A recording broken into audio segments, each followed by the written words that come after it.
Hey, yo, what up, though? It's your boy OG, Low Nitty, a.k.a. YoungEl, Islam, coming to you from the OG TV 313 Network. How y'all be? On today's segment, we're going to talk about the incident between, and by the way, shouts out to brother Ricky Sheik Stevens-Eel, a Timber 25 in Detroit, Michigan, on Grand River, 5601 Grand River.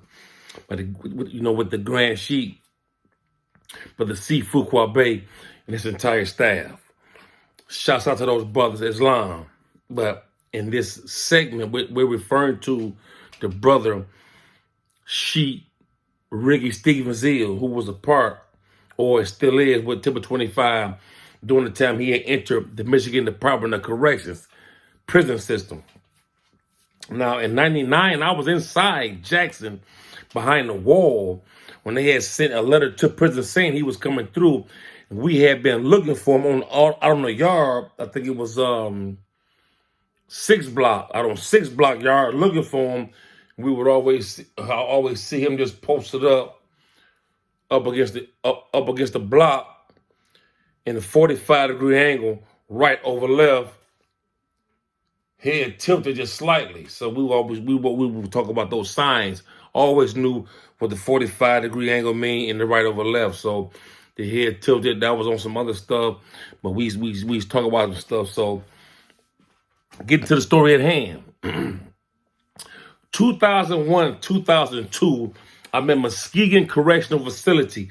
That is an MCF, which is about an hour and a half, 2 hours, hour and a half to 2.5 hours, hour and 45 minutes, correction. Hour and 45 to 2.5 hours away from Detroit. At this facility, at that time, Brother Timothy Harrell was the acting Grand Sheik. I believe Brother Fant Bay was the acting first lieutenant. I myself was the acting drill sergeant. And, the drill sergeant runs the yard. You're supposed to go out and see what's going on. Make sure everybody on post. Everybody running their shifts on the yard. We working out. Everybody dressed accordingly. Even when we go in the temple, everybody on post, right? It's also a procedure of how brothers put brothers on post. And you'll one day learn and hear about that also. But in this particular segment, staying focused, getting back to the matter at hand. I'm in the unit, 2 unit. I get word, come to the yard, boom. I go to the yard, they saying, look here, man, the brother, man, just faded somebody. I'm like, who you talking about? They like, the Sheik. At that particular time, we only had a black fez wearing Sheik on the compound, and that was only Brother Sheik Ricky Stevens-Eel for Timber 25. He wasn't wearing the black Sheik, but the word was on brother who spoke of it in abundance. Not just one person, 2 people, 3 people, 4 people, 5 people, folks. A July drop real quick. When you get more than 5 or 6, 7 people saying the same thing, it's more than likely true. Now, so, boom. He didn't have a black fez, but the word was from all of the government heads in the administration under Brother Timothy Harrell, the acting Grand Sheik at that time at the Muskegon Correctional Facility. That's what it was. So, boom. They sent for me. I come out. What up? They tell me he just mangled the guy up in the child hall where he was working at and left him in the bathroom for dead. They didn't find him. It's on the floor. Okay, boom. So all of a sudden, the next yard breakout, don't nobody come out. Don't nobody come outside but me, Gilbert Bay, who was now Melanic, and Henry Hill, who was now passed. May Allah rest his soul. So we go out there. The last one's going to yard. We waiting to see who all coming out. Because in Muskegon, you can go to the doorway and hang out and watch and see who come in the yard before you even make your move. So I'm at the door. I'm waiting to see who coming out. I see Gilbert at the door. I see Henry Hill down in 5 unit. We come on out. We waving at each other. Let's go.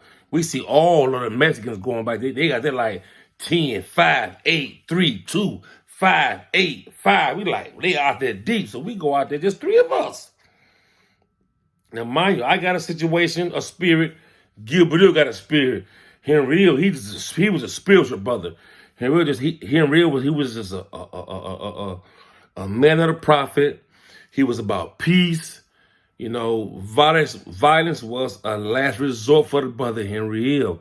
And I appreciate Henry Hill being out there on the battlefield with us that day, because we were in the face of, we didn't know what it was, but we knew it was on like that. So, make a long story short, we go out there, and we going through the gate. We can see it on the back 40. It's like about 35, 40 Mexicans out there.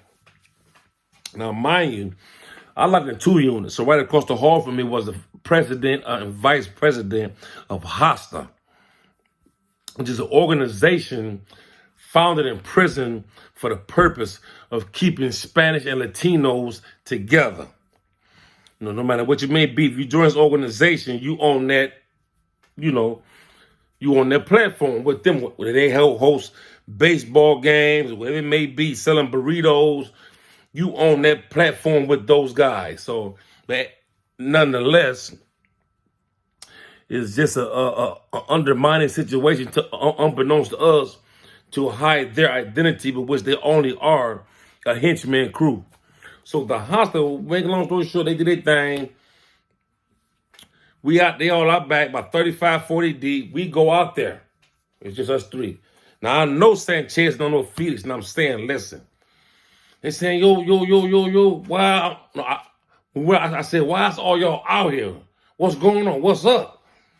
They like, man, I had to be the first one to say something, because I know what I'm about, and I know what Henry Hill about, I know what Gilbert Hill about, but we outnumbered. But let me get this off my chest, my man. Felix Sanchez, I know y'all. What's up? What y'all like like this for? So they saying, YoungEl, man, one of your brother mans, man, just decent to one of our bros, man. And they start talking this old biblical, like this old Bible stuff, like some like, you know, I understood later with some Muskegon stuff.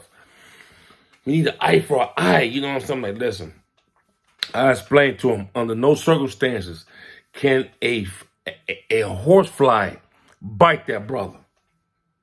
All those who know what a horsefly is, they get on horses and they sting him and suck their blood in places the horse can't do nothing but swing his tail. If that hair on the tail don't get him, he just gets his blood sucked. So I'm letting him know, under no circumstances can a hair touch Brother Ricky Stevens Seal. He is bigger than this entire institution, let alone what y'all demonstrating.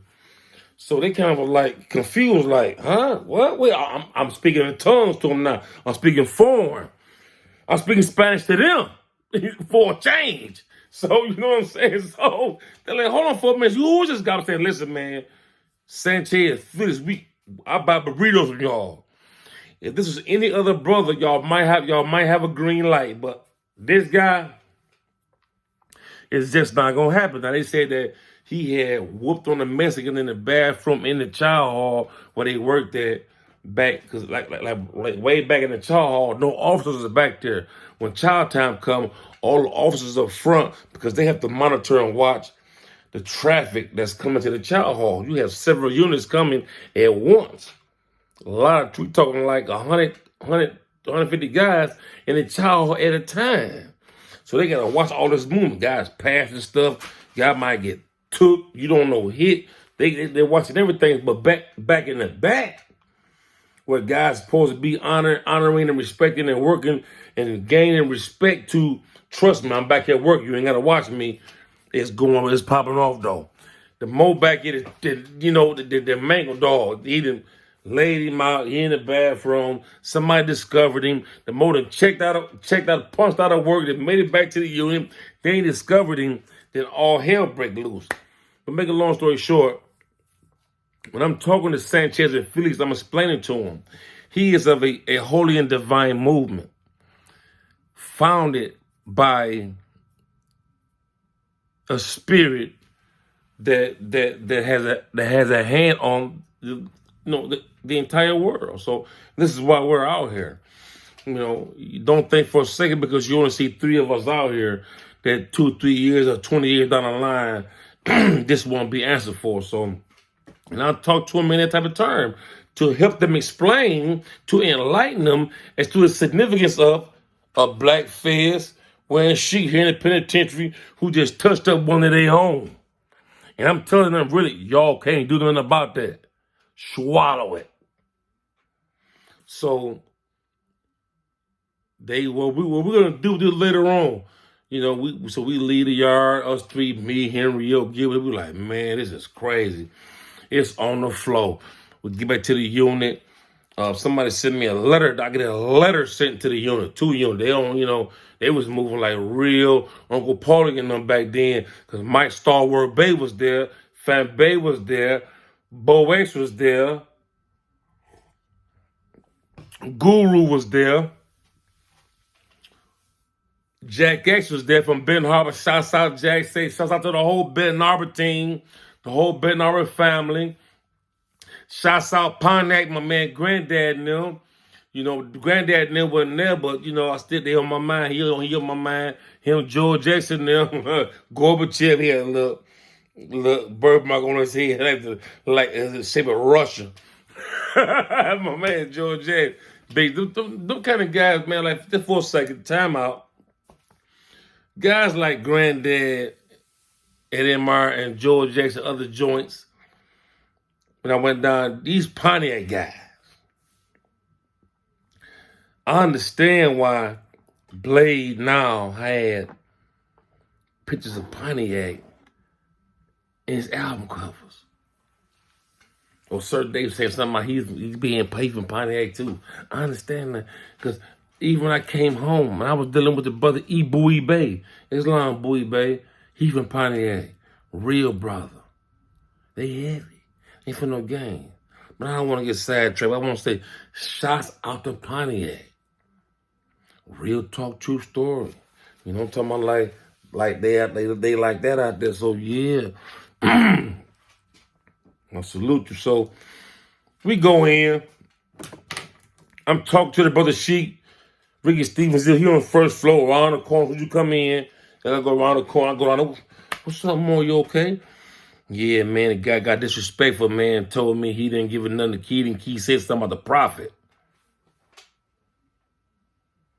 After that, I got you. I just got a letter down here. They said to you know, basically guard you with my life. The Mo didn't have this. Okay, that's what it is, Mo. Hey, I slid upstairs, grabbed my spirit, went and got an extra one. Back then, the Michigan Department of Corrections was issuing clothing that was during the best time of prison during the time of 2001, 2002, 2003. They were issuing the best line of clothing. It was, especially at Muskegon, it was all blue. They gave you these big old thick solid blue coats, and they had the all solid blue pants. And you know, if you put your own personal boots with your gym shoes on, you was in uniform, you know what I'm saying, 24/7. So that's what it was, man. I had 2 spears, and I followed this brother wherever he went, to the bathroom, to the chow hall. Brother Sheik, Ricky Stevens, a little advice for that.